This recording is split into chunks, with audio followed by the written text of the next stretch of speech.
Zaman saya dulu, itu cara apa gitu diskusinya. Berhenti diskusi Bapak. Apalagi yang ngendikan itu senior kita, guru kita, udah hanya J Pak, J itu selesai kan diskusi. Karena kembali ke masa lalu. Tapi saya kasih catatan paling bawah Bapak, ini tidak berlaku untuk nilai luhur, untuk cita-cita baik. Tapi terkait dengan perspektif, teknologi, pendekatan dan lain-lain. Kenapa Bapak?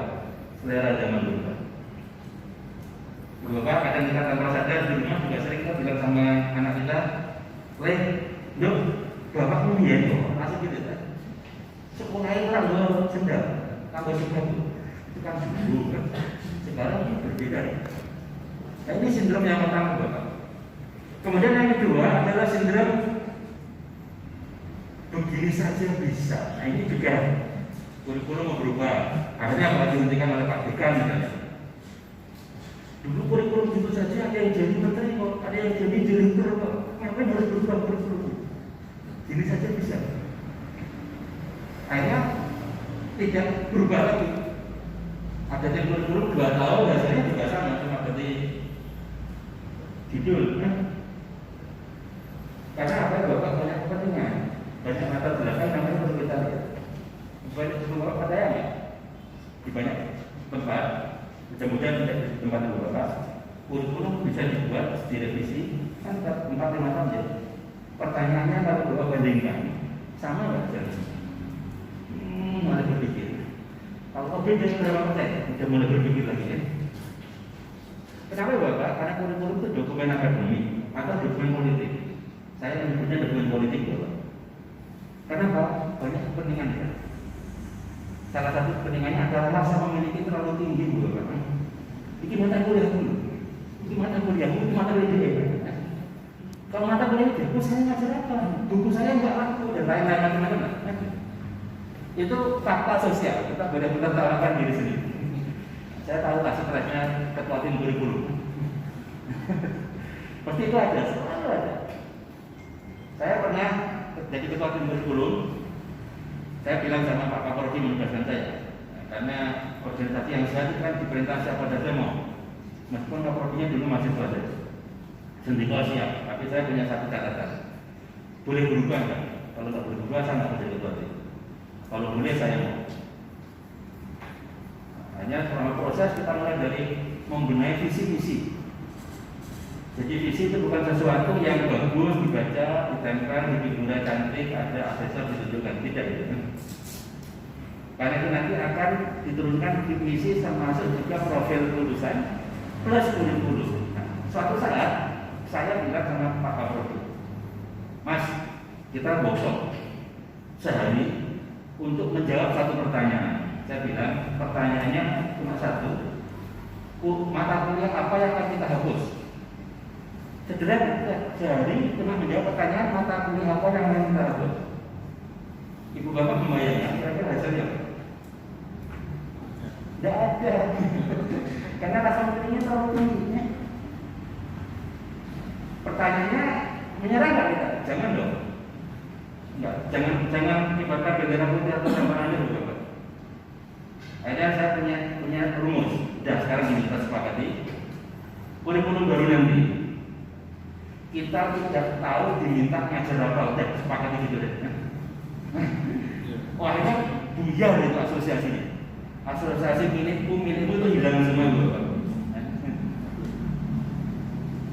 Nah setelah itu akhirnya kita punya kurikulum yang berbeda sekali dengan yang ada dan berbeda seluruh Indonesia, berbeda dibandingkan seluruh dunia lah kira-kira. Kita bisa tampilkan dibandingkan berbeda.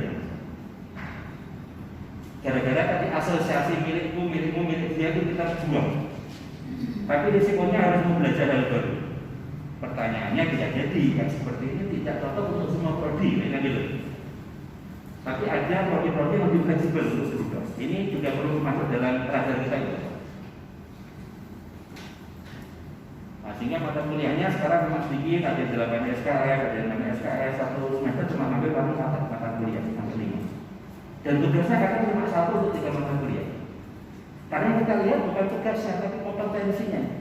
Contoh ada mata kuliah bahasa Indonesia, ada mata kuliah pengembangan sistem informasi, ada mata kuliah rekayasa perangkat lunak. yang backgroundnya tadi agak bergambarangan. Laporannya satu kelompok dosen bahasa Indonesia melihat bagaimana laporan itu. Dosen pengembangan informasi melihat bagaimana proses pengembangannya, mulai dari identifikasi kebutuhan sampai pengujian. Dosen dikasih laporannya melihat bagaimana cara teknis ini dibangun. Jadi satu laporan bisa dilihat oleh 3 dosen, karena dia kompetensi, bukan artefak laporan. Sehingga mahasiswa sekarang tugasnya lebih mentes, tidak teraja dengan jauh. Karena 8 mata kuliah, benar berapa? 9 mata kuliah, baru 9. Kan tugasnya kecil-kecil kan? Tapi tidak diajari menjahit di depan. Biasanya kurikulum itu dikasih tahu ini loh gunting, ini kancing, ini kain, macam-macam. Baru tahun tepat diajari jahit. Pas diajari jahit, lupa bumbunya negeri. Nah ini kita ingin mencoba berubah. Kita pertama ajari jahit gaji boneka. Udah. Nanti lama-lama gaji manusia, kira-kira gitu. Nah ini contoh Bapak. Jadi begini saja bisa, itu bisa menjebak banyak. Kemudian yang ketiga Bapak, sindrom sedikit teknologi. Nah ini apalagi zaman seperti ini Bapak. Saya yakin Bapak yang pimpinan perguruan tinggi merasakan ketika berubah menjadi pembelajaran daring, yang stres mahasiswa kan ya, dosen juga stres kan, apalagi ketua dari rekornya kan, stres. Karena bisa jadi sebagian yang stres itu dulunya kondisi seperti itu tidak siap, karena orang berubah itu cuma 2 sebabnya Bapak. Pertama sadar, kedua dipaksa. Nah ini sekarang kita dipaksa pandemi. Mudah-mudahan terpaksa ini membawa berkah, seperti yang tadi Bapak sampaikan, membawa berkah. Karena ini ada berkah bersama, blessing in disguise, untuk yang jeli kemudian keluar. Nah ini yang ketiga Bapak. Kemudian yang keempat, ini sindrom yang sangat mengancam, menakut-nakuti. Nanti kalau daring nilainya atau pembelajaran karakter nilainya nggak bisa dilakukan. Kalau daring nanti seperti ini, kalau daring nanti seperti itu. Ini menakut-nakuti. Jadi tidak menggembirakan, tidak meriangkan, tapi menakutkan. Ini juga menjadi penghambat berubah. Nah, ini Bapak, ini pengantar, hambatan untuk berubah.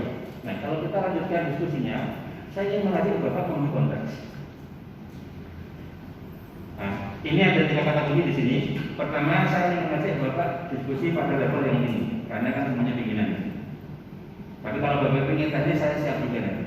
Main atas boleh, main bawah boleh, kira-kira gitu.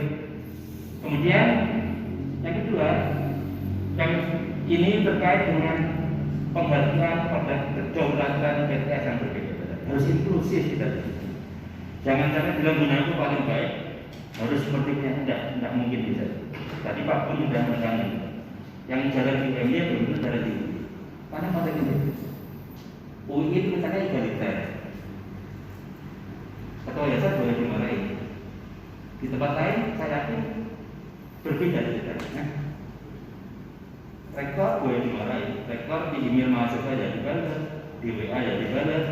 Meskipun kadang menunggu seminggu baru dibalas karena akhirnya panjang, tidak ada masalah. Tapi di tempat lain mungkin punya budaya lain. Ini yang namanya perlu masuk dalam materi kita Bapak. Kemudian yang ketiga Bapak, saya ingin mengajak Bapak membuat diskusi menjadi 3. Bagaimana kita menghargai masa lalu, para pendiri, peletak nilai, pembabat alas. Ini Bapak, ini mulai kita mencoba menertawakan. Kira-kira gini, saya jadi dosen 22 tahun.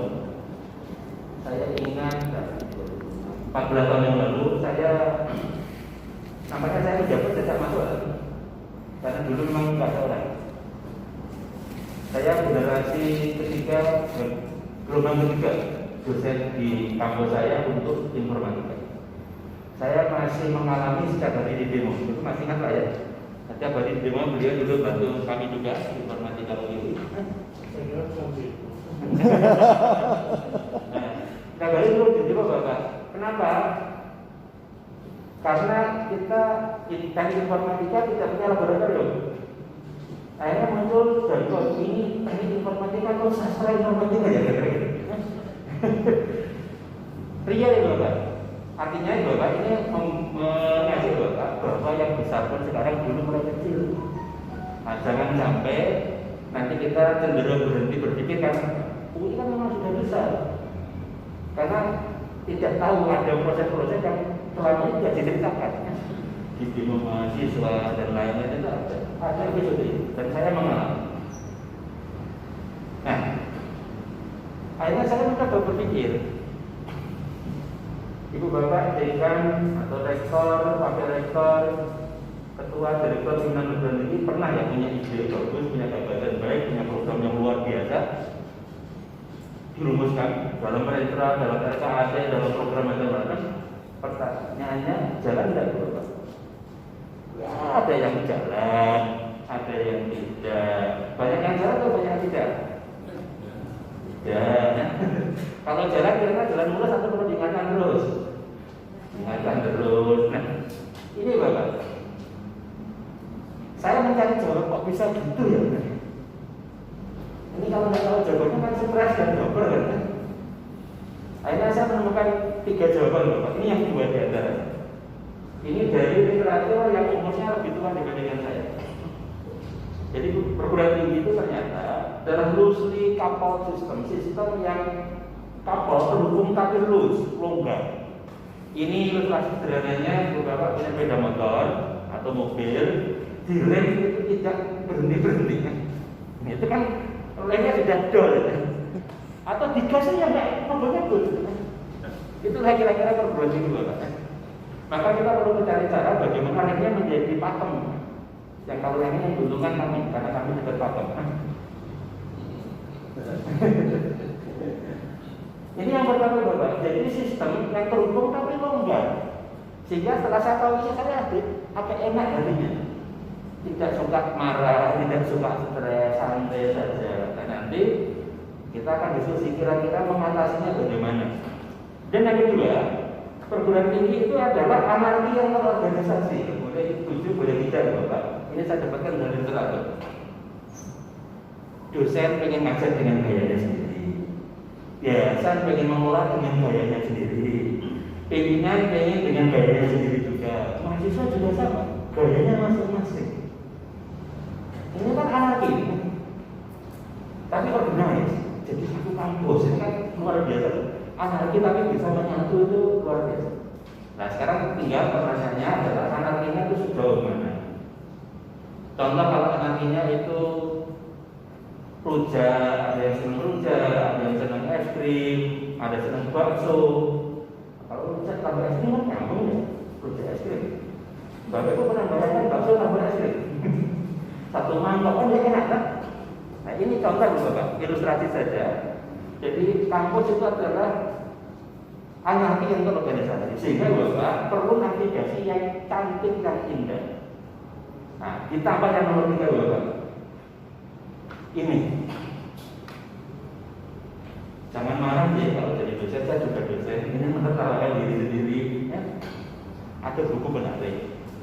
Ternyata menggiring dosen, mengolah dosen itu seperti menggiring kucing Bapak. Dikasih ada yang tiduran, ada yang menjengkok di sini, duduk, ada yang ini. Jadi ini kenyataan fakta sosial Bapak, fakta sosial. Jadi kadang ibu bapak itu sampai meniru ngomong itu ya tetap nggak bergerak gitu. Karena ini fakta sosial. Jadi namun tersinggung ya kalau potong ini dikasihkan ke dewan dosen grup WA-nya nanti bisa ibu bapak dimarahin karena konteksnya enggak. Konteksnya enggak. Kemarin saya coba potong ini saya kirimkan ke grup dosen, wah ramai sekali. Wah kuncinya sama pak, itu ya apa dulu karena susah diatur. Makanya kalau dalam tradisi agama saya, agama Islam Bapak, itu ada hadis di dalam Solihin, bagian-bagian akhir itu, bahwa Nabi itu pernah, semua Nabi itu pernah menjadi gembala kambing. Nah kambing juga pernah mirip dengan kucing sampai level tertentu. Kalau ibu bapak pernah mengembala kerbau, bandingkan dengan kambing mati gitu. Saya anak kampung Bapak, saya pernah gembala kerbau, saya pernah gembala kambing. Kalau gembala kerbau, Bapak saya dulu, sederhana waktu saya SD kelas 1 kelas 2. Saya naik pohon mangun di pinggir jalan. Kerbau yang lewat, yang pertama saya naik, yang lain ikut. Ke sungai udah saya mandikan, diguyang ya, diguyang, kemudian pakai jerami dan macam-macam lah. Kemudian naik satu, yang lain ikut, enak banget kerbau. Tapi kalau kambing, wah, satu ke kanan, satu ke kiri, satu menutup dari belakang, macam-macam. Organisasi itu juga, organisasi tidak seindah struktur organisasi. Kalau struktur kan ada kepala, ada kepala, terbang. Tidak seperti itu. Jadi struktur organisasi itu hanya menyederhanakan. Tapi kenyataannya lebih rumit dibanding kita. Sekarang pertanyaan Bapak, yang seperti ini harus diatur di mana gitu? Kan harus ada regulasi mulai statuta sampai aturan-aturan yang detail untuk ngasih koridor. Karena setiap orang punya gayanya masing-masing. Nah ini kalau saya teruskan bukunya, isinya menarik Bapak. Ini bukunya itu. Saya ingin fokus ke yang kalimat bawah. Ibu Bapak merasa ada dejavu, betul ya katanya. Akademisi itu suka memimpin tapi nggak suka dipimpin. Oh benar ya buat kemarin aku kira-kira gitu. Nah di perintah kita tuh nggak mau seninya merintah. Kemudian akademisi itu nggak suka dengan aturan, regulasi, manajerialisme itu nggak begitu suka. Maunya bebas merdeka, gaya seniman. Ketua yang benar gitu ya. Nah kemudian yang ketiga, universitas di Bapak itu sebetulnya adalah tipikal organisasi yang konservatif. Kenapa? Karena sangat variatif budaya. Bahkan satu kampus saja antar fakultas bisa beda budaya. Bisa beda. UI itu sebagai contoh, setiap fakultas beda. Saya bisa membayangkan setiap fakultas beda-beda. Kalau saya di fakultas hukum itu beda gayanya. Ada yang sampai tidak berani ngisi workshop di fakultas hukum UI. Kenapa? Bisa nangis keluar. Kayak di pengadilan Bapak. Itu betul. Real. Ada yang sampai galak pun kesannya itu pulang nangis. Dikerjain kawan-kawan. Jadi workshop visi-visi itu terakhir ada yang berkata, Pak, ngapain orang-orang bikin visi? Itu udah workshop di ujung hari Bapak. Kalau kita baperan kan repot, karena dia menantang argumen kita. Saya bilang, Bapak alumni ya, alumni itu udah real, kalau Pak alumni gimana tahu dia? Tapi pakai argumen kan. Nah, ini gitu Bapak. Pertama mau budaya, budaya. Kemudian yang kedua, konflik pasti ada. Bohong, ngapusi kalau nggak ada konflik. Cuma konfliknya manajebil atau tidak, terkendali atau liar. Yang bikin energi bocor, yang bikin kampus mandek itu adalah konflik yang liar dan sifatnya cenderung personal. Banyak contoh, bahwa tinggal mencari di Jogja juga ada, di luar Jogja banyak. Kemudian yang ketiga, apapun itu Bapak, yang namanya kolaborasi itu tidak mungkin kita hindari untuk maju, tidak mungkin.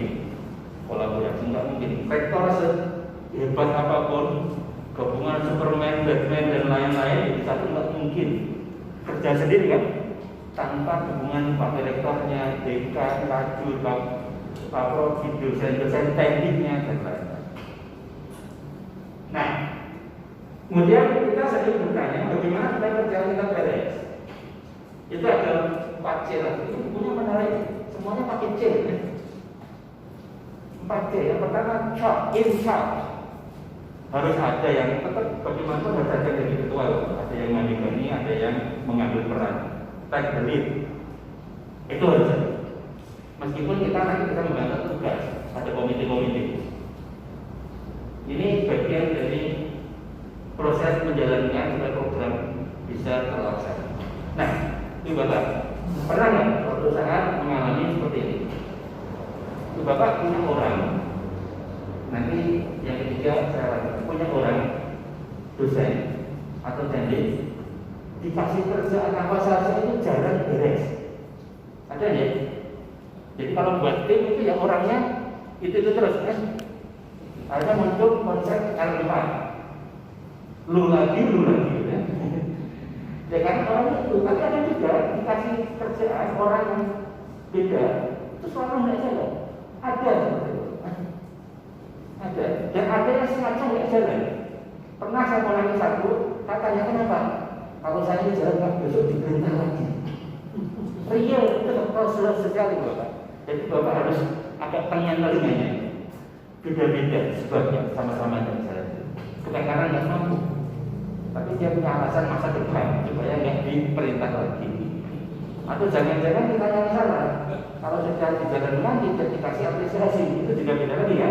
Nah, meskipun begitu Bapak harus komposer itu tenang, santai, kalem, jangan terbawa emosi. Ini penting, apalagi pimpinan itu nggak boleh marah. Ya pernah bilang sama Pak Rektor saya dulu, waktu saya lihat, Pak, yang boleh marah itu pakai rektor bawah, rektor nggak boleh marah. Sampai hari ini beliau masih ingat saya ngomong seperti itu, dengan ingatan yang menarik kira-kira. Apalagi tiap hari ada Senin kan, Senin dengan ini, Selasa dengan ini, Rabu dengan ini, itu repot itu. Nah, ini komposit penting Bapak. Karena energi positif organisasi itu bisa terserap habis gara-gara pimpinannya tidak mana. Ini mirip dengan ibu bapak lah di rumah, pagi-pagi menyiapkan sarapan, anaknya nimbrung beras. Respon kita itu mempengaruhi suasana rumah satu hari ke depan. Apa kita marah? Apa kita ambil sapu dibersihkan di pel? Apakah anaknya diingetin, dek, jangan gitu ya? Atau malah ibunya atau bapaknya dirangkul. Karena yang siapa tahu sendiri. Kan macam-macam kan. Jadi sebabnya sama, tapi respon kita berbeda mempengaruhi atmosfer satu hari itu. Composition. Nah, saya bisa yang ke memiliki waktu kita sangat terbatas. Nah, saya ingin tanya Bapak, dosen yang ada di rumah Bapak, dan Bapak itu kan banyak dosen yang untuk pimpinan perguruan tinggi, itu Ibu Bapak menempatkannya sebagai apa? Bawahan atau kolega? Nah ini sudah mulai ini. Jadi cara kita menempatkan kawan kita itu nanti punya dampak Ibu Bapak. Kalau saya menempatkan sebagai kolega, saya jadi rektor ini karena menangani saya kira-kira itu. Karena cuma 4 tahun, saya itu nanti gantian dilayani. Sekarang saya melayani, nanti saya gantian dilayani. Karena melayani maka kalau diprotes wajar kalau melayani. Kalau jadi pemimpin kok nggak mau diprotes, tidak mau disengiti orang lain, dibenci orang, jangan jadi pemimpin. Jadilah penjual es krim yang akan disukai semua orang. Pasti ada. Asal membencinya bukan karena kualitas personal, tapi karena beda ide, beda gagasan. Ini penting. Tapi kalau karena kita suka korupsi, suka apa, dibenci kan wajar ya. Tapi kalau ide kita, dia tidak sepakat kemudian membuka front diskusi, itu nggak apa-apa, biasa saja. Nah, membingkai menjadi kolega itu menjadi penting. Contoh sederhana. Tajul itu bawa saya ke kolega saya. Saya bilang itu kolega saya. Kalau saya ke jurusan, kemudian saya ingin minta bantuan ke staf jurusan teknik yang mengurusi administrasi misalnya, saya perlu sebagai rektor perlu minta izin dengan kolega saya. Saya minta izin, Pak Kajul, mohon izin, saya mau minta bantuan Mbak X untuk menjaga ini boleh ya? Kalau bilang boleh baru saya jalan. Kalau saya ke fakultas, ada mobil nganggur, saya ingin diantar Pak driver, saya minta izin Pak driver, saya minta izin ya, mau minta tolong Pak driver ini untuk ngantar saya. Karena saya menganggap sebagai kolega, saya hargai. Meskipun sebetulnya selonong boy juga bisa kan, tapi dampaknya masih beda. Dampaknya masih beda. Nah ini bagaimana kita membingkai, mengelola termasuk komunikasi itu. Komunikasi ini mudah sekali diucapkan, sering muncul dalam seminar, sering muncul dalam rapat, tetapi sulit juga. Sampai teman saya ada yang suka kadang berbeda. Pak, saya Pak selalu disalahkan dari rapat, padahal saya nggak salah apa-apa.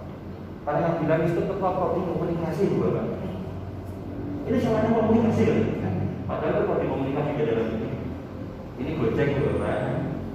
Jadi kalau prodi komunikasi itu merasa disalahkan terus. Dan sahabat Pak menurut itu kita punya masalah komunikasi. Ini dia yang dilakukan. Yang dua tadi sudah disinggung oleh Pak Gunawan secara betul. Nah, ini masih memahami konteks. Saya lanjutkan dulu Pak. Di babak pimpinan biasanya satu sibuk, dua waktunya terbatas, akhirnya fokus ke yang atas, melihat visi misi regulasi itu fokus kita. Jadi budaya yang sifatnya itu terlihat. Pertanyaannya dari Bapak, punya nggak Bapak waktu yang agak longgar, meskipun tidak harus setiap hari ada, punya waktu jalan-jalan ke fakultas, ke biro, ke bagian, ke divisi, untuk melihat kenyataan di lapangan, tidak hanya menerima laporan di atas meja. Karena dengan cara seperti itu Bapak, kita baru bisa lihat yang bawah. Yang bawah itu tidak muncul dalam laporan tahunan, tidak muncul dalam laporan dekan, tapi harus kita turun ke bawah. Saya kasih contoh. Ini kemarin saya contohkan berkali-kali. Sekarang kantor Bapak sudah masuk belum? 5 hari ya? Jam 8 sampai jam 4. Menurut Bapak ada masalahnya? Saya tanya. Dengan masalah seperti ada masalah? Ada masalah ikutan? Ada satu hal yang mungkin masuk aja di Bapak, mungkin tidak. Yang dari saya temukan di lapangan, sampai hari ini UI masih kerja dari rumah. Dan masuknya masih shift mulai tanggal 3 Agustus, nanti baru 2 hari per pekan. Agak terlambat dibandingkan yang lain. Satu lagi, karena konteksnya beda. Jadi jangan berarti yang 5 hari kemudian salah, enggak. Konteksnya beda. Universitas yang perguruan tinggi yang terkait dengan kesehatan itu biasanya lebih banyak masuk sekarang. Karena sulit dihindari tanpa masuk. Keterampilan medis dan lain-lain itu sulit tanpa masuk secara fisik.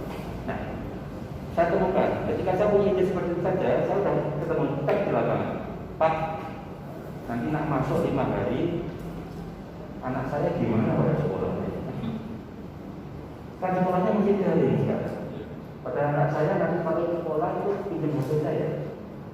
Kalau anak saya dan suami saya dua-duanya masuk kerja, saya di rumah sendirian. Nggak bisa dirubung semua dulu. Jadi ini tambah sepele loh Pak. Keluarga muda sekarang itu negaranya bertambah ketika sudah masuk kantor, tetapi sekolah belum masuk. Karena anaknya itu ratopen begitu. Ini kan contoh, ini tidak masuk di atas itu Bapak. Ini masuknya di bawah. Cerita-cerita dari akar rumput itu menarik itu Pak. Betul, mereka stres itu. Stresnya tidak hanya mikir kerjaan, mikir anaknya di rumah sendirian. Sama eyangnya nggak bisa komputer, nggak bisa gawe. Bisanya megang mumpung. Nah, sudah sepuh misalnya. Ini kan contoh itu Pak. Jadi cerita di lapangan itu cerita tidak masuk yang atas.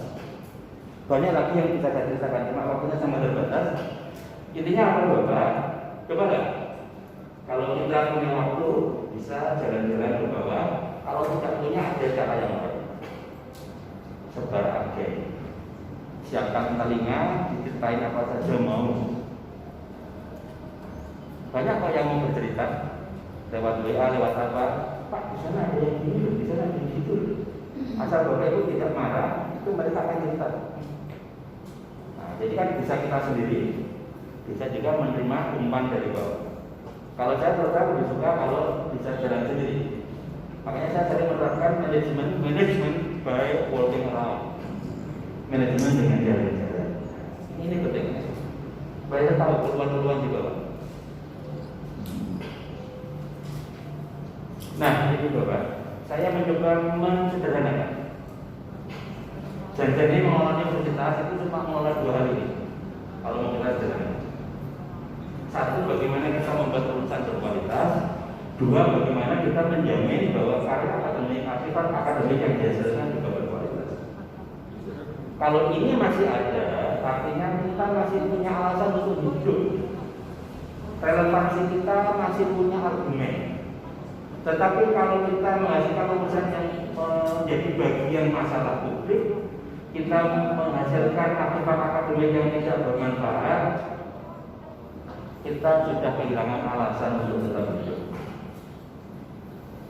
Sehingga ketika diskusi revolusi industri itu sampai menyampaikan tidak perlu ijazah dan lain-lain, saya langsung teringat.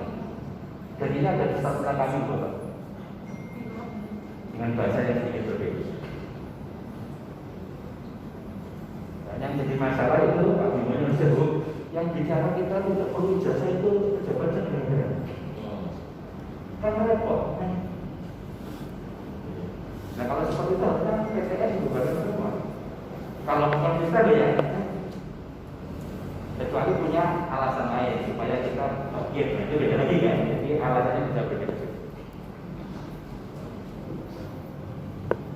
Jadi dua hal ini Bapak. Kalau kita bisa membuat urusan yang berkualitas, artefak akademik yang berkualitas, bagi contoh sederhana. Salah satu kualitas akademik itu publikasi atau penelitian. Kalau itu Bapak penelitian, ada dosen di kampus Bapak penelitian, itu tujuannya apa? Publikasi. Nah, untuk dapat insentif, untuk naik jabatan akademik, atau supaya bergaya bisa diposting di Facebook, atau yang lain. Nah ini kan macam-macam kan. Nanti akan saya tunjukkan tipikalitas dosen. Ini mempengaruhi kualitasnya. Kalau hanya yang penting naik jabatan akademik, beda. Bukannya itu haram loh, itu halal. Cuma dampaknya beda. Dampaknya tidak dia menghalang. Karena setiap orang punya pilihannya masing-masing, bukan punya masing-masing. Nah, kalau kita lanjutkan dulu Pak. Kalau kita bicara urusan berkualitas itu kira-kira karakteristiknya apa? Karakternya bagaimana? Saya punya 5. Ibu Bapak boleh menambahkan, boleh mengurangi. Yang pertama, menurut saya itu harus berwatak, punya sikap, punya attitude, punya karakter, punya budi pekerti, punya akhlak yang luhur. Sepintar apapun kalau brengsek itu Bapak menurut saya, mohon maaf, ini bermasalah. Sepintar apapun tapi suka korupsi ini kan brengsek kan? Ini kan bermasalah. Jadi berwatak ini tidak mudah Bapak, tidak mudah. Tapi harus kita upayakan. Nah, saya punya beberapa kata kunci di sana, tapi saya ambil salah satu saja. Ke depan nampaknya kita perlu membekali adik-adik kita, anak-anak kita, supaya dia bisa hidup berdampingan dengan orang yang berbeda. Berbeda bahasanya, berbeda sukunya, berbeda agamanya, berbeda capres pilihannya, dan lain-lain. Ini penting. Kalau enggak, energi bangsa ini bocor kemana? Sampai hari ini energi bangsa ini bocor gara-gara itu Bapak kan? Kemarin itu gara-gara telepon aja bocor kemana-mana kan? Saya sampai ini saya ngomong telepon baru 2 kali dari pagi sampai sekarang. Saya nggak mau ngomong itu karena itu membocorkan energi saya. Nggak butuh ya. Tapi kok gampang dipancing gitu. Ini katanya tidak bisa hidup berdampingan, tidak mau saling memahami lintas budaya, lintas agama dan lain-lain. Kemudian yang kedua Bapak, menguasai disiplin pilihan. Jangan sampai menjadi orang yang tahu semua selain bidang studinya. Ini jadi masalah kan? Jadi ada orang yang apa aja itu bisa, kecuali bidang studi. Itu kan jadi masalah. Sejajar itu bisa atau tidak. Makanya ada istilah itu kan, Jack of all trades, master of none. Jadi diundang untuk bicara semua seminar segala jenis tema dia bisa. Itu malah jadi berpikir saya. Ini janjian itu dia ahlinya apa ya? Nah ini yang kedua. Kemudian yang ketiga, nampaknya hari ini tidak mungkin Bapak kalau kita tidak membekali adik-adik kita, anak kita dengan teknologi. Apapun bidang, pertanian dengan teknologi, kesehatan dengan teknologi, agama pun dengan teknologi.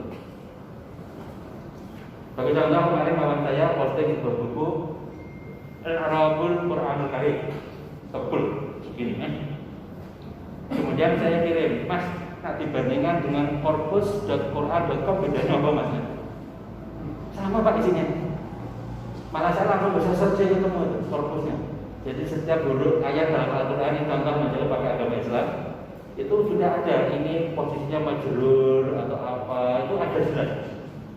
Mirip dengan yang di I'rabul Quranul Karim. Atau dulu ada indeks Al-Quran yang tebal itu Pak ya. Nah sekarang digantikan dengan aplikasi di handphone.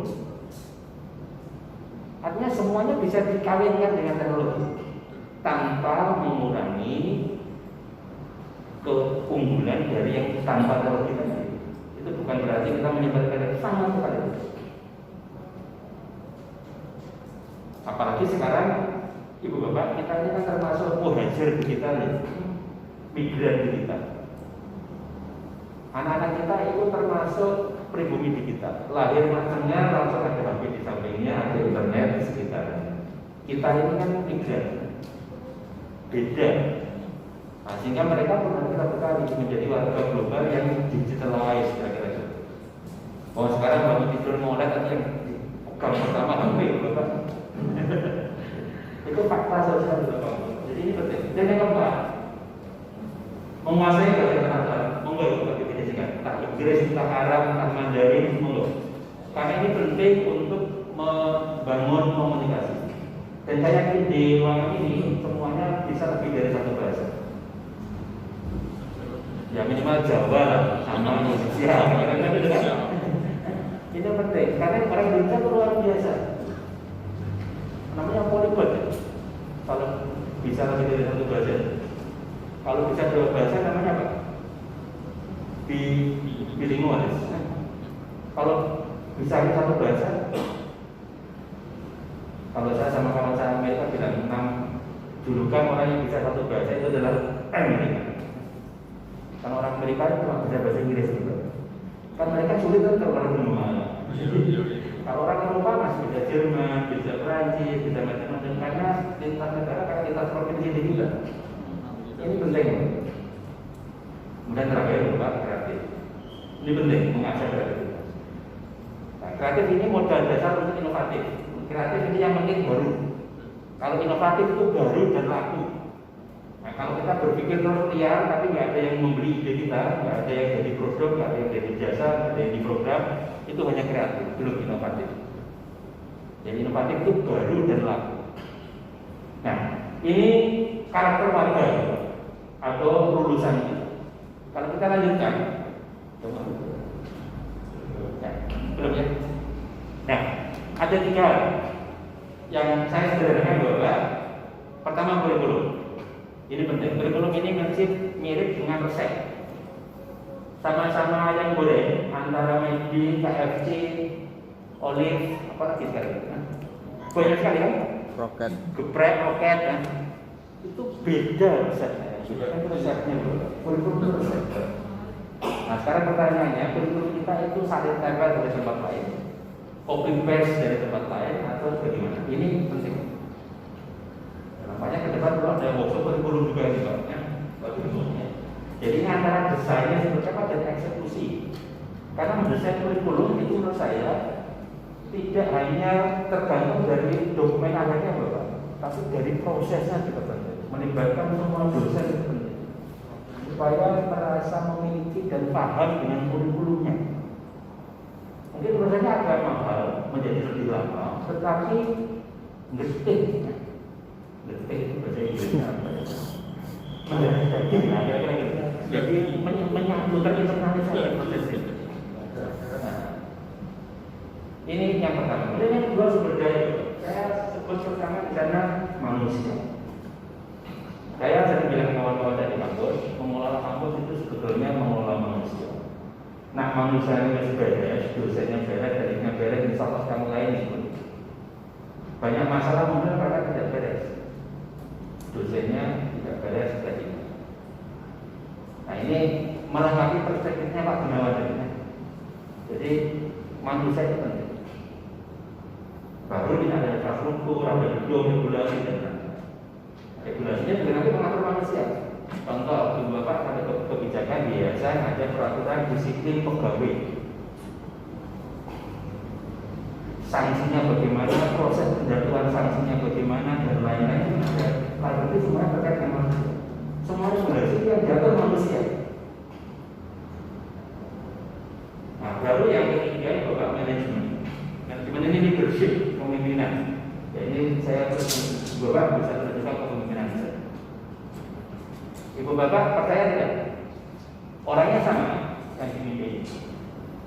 Ganti pemimpinnya, hasilnya bisa berubah drastis. Dosanya tetap sama orangnya, yang seperti itu, tandingnya juga sama seperti itu, tapi pimpinannya berubah, bisa berubah drastis. Percaya? Kalau masih kurang percaya, saya kasih contoh. Tahun 2013, Ibu Bapak yang penggemar sepak bola masih ingat Manchester United itu juara. Waktu itu manajernya Sir Alex Ferguson, juara. Kemudian beliau sudah sekolah pensiun. Tim manajemennya mengambil manajer baru yang namanya Moyes, yang tadinya juara 1. Setelah ganti manajernya, orangnya masih sama, itu nomor jumbo 2 atau 3 paling bawah. Ini hanya beda 1 musim ganti manajer, Bapak. Pemainnya masih sama, tapi dari atas sampai turun. Sehingga saya termasuk yang percaya pimpinan itu mempengaruhi. Ini bukan berarti langsung ganti orang loh Bapak. Bisa juga ganti pola pikir. Jangan sampai nanti kurang terus diganti. Bukan itu. Berganti pola pikir. Saya yakin itu juga besok dari ini juga mengganti pola pikir ini. Jika kita nanti bisa dengan orang yang sama, dosen yang sama, dengan teknik yang sama, kita bisa mencari cara untuk maju.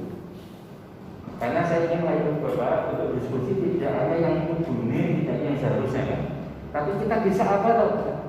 Kalau hanya kudune kan nanti langsung waduh, saya PTS kecil tidak punya uang saksi, nggak akan berpikir lagi. Tadi Ibu bertanya, bagaimana mendapatkan sumber daya? Nah, Bapak yakin itu duitnya banyak? Enggak. Saya buka-buka ya? Enggak. Misalnya waktu kita 10 menit, nanti sisanya pertanyaan saya. Iya, itu dia. Nanti masih ada bocoran itu. Iya. Enggak banyak uangnya. Kalau tak ada semua itu biasa. Tapi kami punya aturan yang jelas bagaimana membagi uang dan lain. Ada semuanya masuk yayasan, tapi sudah ada persentase nanti ke fakultas berapa, ke rektorat berapa, ke jurusan berapa, ke prodi berapa. Bahkan prodi itu punya otoritas pengembangan uang. Otoritas betul tidak dipengaruhi oleh yayasan untuk pengembangan laboratorium. Kalau kurang bagaimana Bapak? Cari dana luar. Dana penelitian kita terus setahun kan saya dapat sekitar 7M. Kita sekarang aktif terlibat di konsorsium dengan kawan-kawan Uni Eropa, masih ada 3 proyek bersama, ada dengan UAD, dengan Erasmus Plus itu setahun bisa lumayan, tidak sampai 1M, kalau 3 kan 3M. Kita punya 3 proposal sekarang, kita menunggu hasilnya, mudah-mudahan sebentar lagi keluar. Ini contoh, jadi mencari dana-dana non-konvensional. Kalau hanya sudah punya uang selesai, ya sudah kan. Jadi harus mencari. Cara apa? Biar cepat. Nah ini aja. Ibu Bapak, ini tipikal dosen, termasuk untuk memetakan diri kita sendiri. Artinya dosen yang tengah, kalau nggak dibayar nggak jalan. Ini pemburu uang merangsang. Jadi pokoknya harus dibayar dulu baru jalan. Nggak dikasih SPPJ ya nggak jalan. Ada halal, gitu kan? Jadi halal semuanya. Ada juga yang karir minded, pengen jabatan tak struktural, tak fungsional. Pokoknya tujuan hidupnya itu. Jadi kalau pas menjabat itu sakit linu-linu, kira-kira. Halal nggak? Halal juga selama prosedural. Kemudian ada yang satu lagi itu silent minded. Ini nggak dibayar pun tetap penelitian, tetap publikasi. Nggak ada insentif pun tetap publikasi, tetap ngajar dengan baik. Nah, ada tipikalitas itu. Nah, tinggal dibawa kembali masing-masing. Kira-kira untuk maju perlu yang banyak yang mana kan? Ini inspirasinya dari cerita Nabi Sulaiman, Bapak, anaknya Nabi Daud. Nabi Sulaiman pernah ditanya, Nabi Sulaiman milih apa? Ilmu, tahta, atau harta? Nabi Sulaiman milih ilmu. Ternyata menjadi raja dan kaya raya dan peradaban berkembang pesat. Ini saya sebut dengan tangga Sulaiman. Tidak ada generator, ini istilah saya sendiri Bapak. Ini tangga Sulaiman. Tangga Solomon kalau kawan-kawan Presiden gambar. Nah, saya berdebat nanti Bapak. Mau lagi ya? Nah, ini Bapak, ini mendesak pada depan. Ada beberapa buku yang saya tampilkan. Satu buku ini, Build to Last, dibangun untuk lestari. Bapak, semua kampus saya yakin ingin terus hidup, terus maju, berkembang, bertumbuh. Kalau tahu harus berubah, itu ya satu hari sebelum kiamat. Saya kira gitu. Nah, penelitian dari Colin dan Polas ini menemukan dua hal penting penelitian terhadap ratusan perusahaan di Amerika yang berumur panjang yang maju dilihat dari harga sahamnya.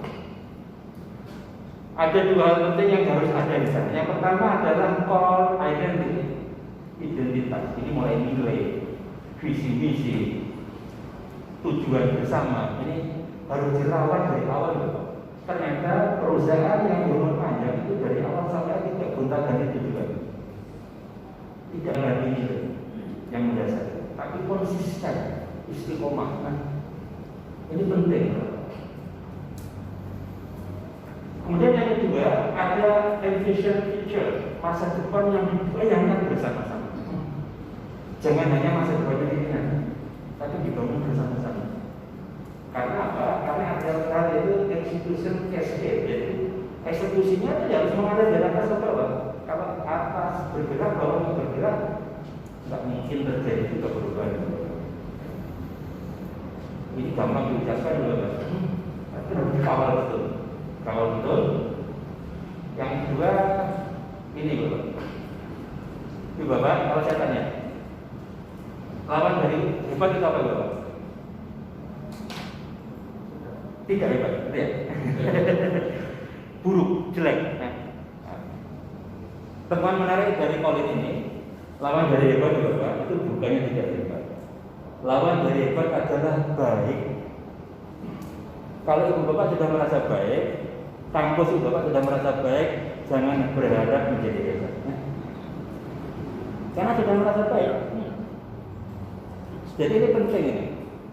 Jangan pernah merasa baik.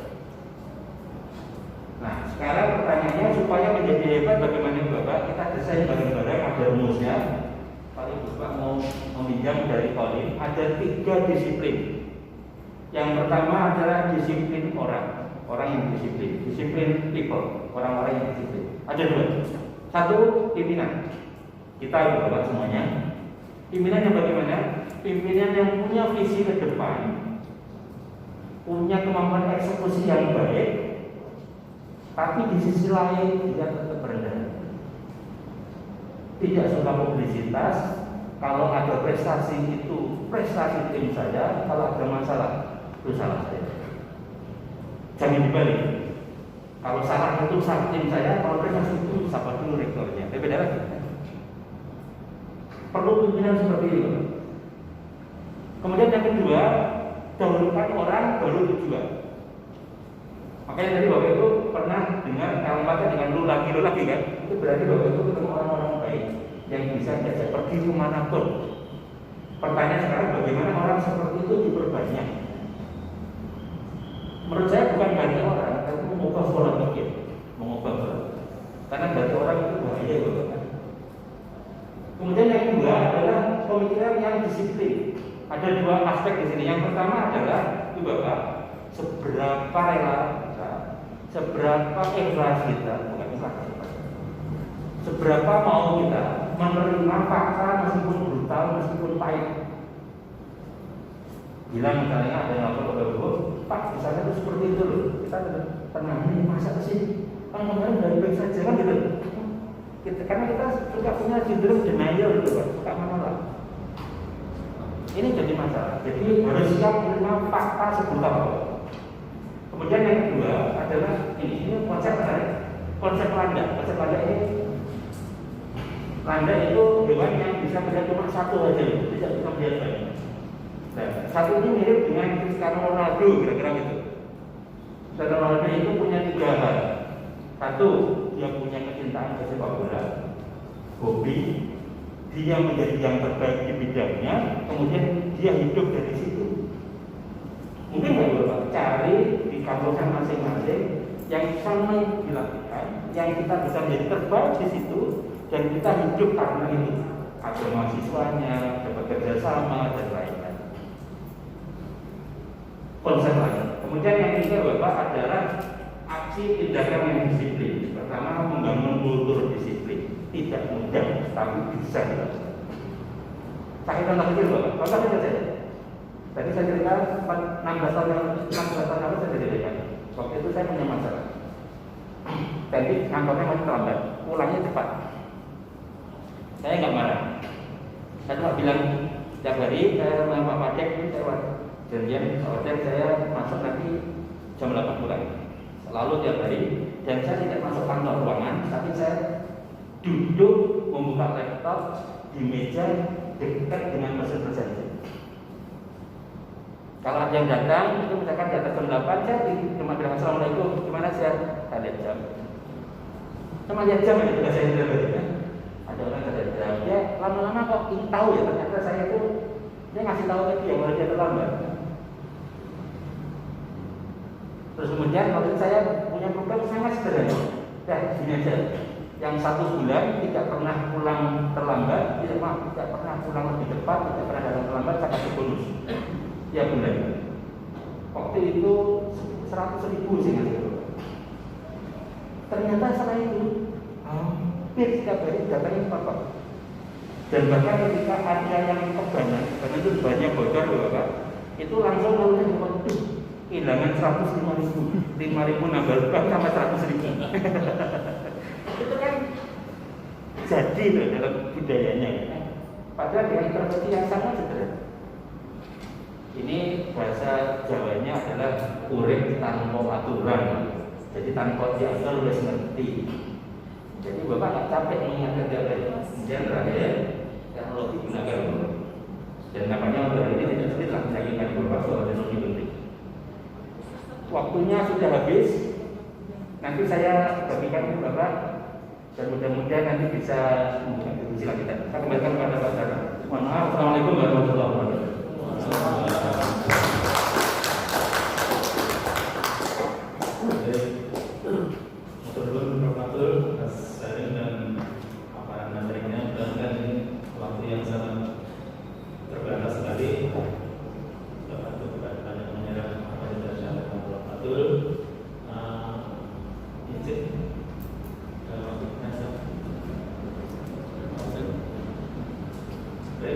Masih ada kesempatan 2 pertanyaan untuk waktunya sedikit saja. Kalau Bapak 2 pertanyaan nanti ingin sudah selesai. Saat ini kalau Bapak sudah nyala ya. Assalamualaikum warahmatullahi wabarakatuh. Itu menarik banget. Hanya saya ada satu aja, rasanya ada yang 3 tadi. Menarik tentang sindrom tadi.